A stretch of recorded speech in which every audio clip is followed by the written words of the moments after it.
I'm Bailey Parker. I'm a senior here at Mountain Vista. And my question is, in regards to Douglas County's high school curriculum, what are any changes that you are proposing?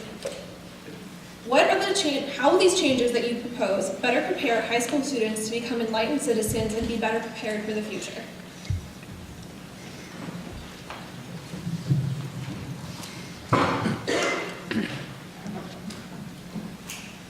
Ronda Scholting, running for District G.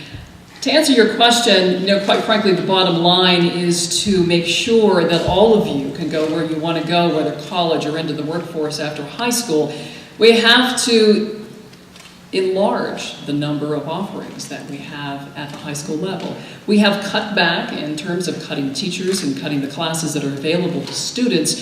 So I would propose that we take some money and put it back into the high schools. Some of the money that was cut last year, $3.6 million, because of the district's inability to forecast budgets, which has left us with a large contingency fund. Some of that money, which is earmarked, should be going back to our high schools to help you guys prepare for the future. And that's what I would propose. Not anything necessarily specific, but more classes, more opportunities for our students to do better.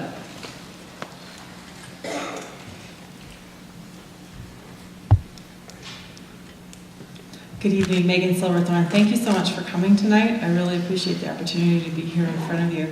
I'm talking about curriculum. I think one of the things that is great about our district is that we have site-based decision-making about curriculum. So we can make decisions at the school level. Each of you who go maybe to different schools will see different offerings at different schools. So those conversations can be had at your individual school level. So you as a school community can decide if you need changes, what changes those are, and what those you want to be in the future. So I think that's really an exciting opportunity for communities. And a lot of people perhaps don't know that that's an opportunity that they can participate in. Speaking about better prepared for the future, I like the fact that our schools are so diverse in terms of where people go afterward. I have an opportunity to participate in graduation ceremonies, and I shake people's hands and I ask, where are you going? And the answers are so different. It's incredible. Kids go to college, they go to community college, they go to local apprenticeships, and they go to the military and other opportunities. So I think that's really, really exciting. We did put money back in the schools this year. We put about $200 per student. I think that's a mark of how our economy is improving. I think it's something that we are able to do to make sure that our students have a maximum number of opportunities. And I'm really excited that our individual schools are able to offer some of the things that they're able to offer. Thank you. It's a wonderful thing to have site-based budgeting and allow each of our schools to decide what they want, what's best for their students. What's a bad thing here is that the district is not fully supporting that. Meghann says that money was put back into the system, $200 per student. And what does that really mean for folks here at Mountain Vista?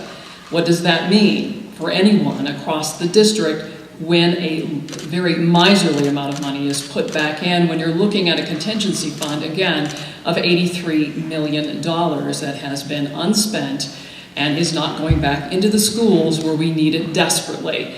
Here at Mountain Vista, 10 teachers left since last year. At Chaparral, where my two boys attended, 30 teachers left, plus the principal, Ron Peterson, who's a longtime principal there. He went to Cherry Creek. There are teachers leaving. Many are not being replaced. And students do not have the same resources, the same opportunities that they've had in the past. And that does not prepare anyone in this audience for what life is after high school. It doesn't prepare you for college, it doesn't prepare you for the workforce. We need to reinvest in you folks because you guys are the future of our community. Without you, without a good school system, our economy in this community will fail. I'm glad to have an opportunity to talk about what $83 million means. $83 million was the amount of money on the district's books on June 30th of last year. That money balance is 15 months old at this point. So it's a check register. $12 million went for Tabor. That's a reserve required by law. You can't really spend that money. You're talking about state takeover and payback immediately if you spend that money. $51 million was assigned. Full day kindergarten money, retirement money for teachers. Those kinds of things are what the $51 million is. $700,000 was non-spendable. It's inventory and prepaid costs. So that leaves $18 million. $18 million is our rainy day fund.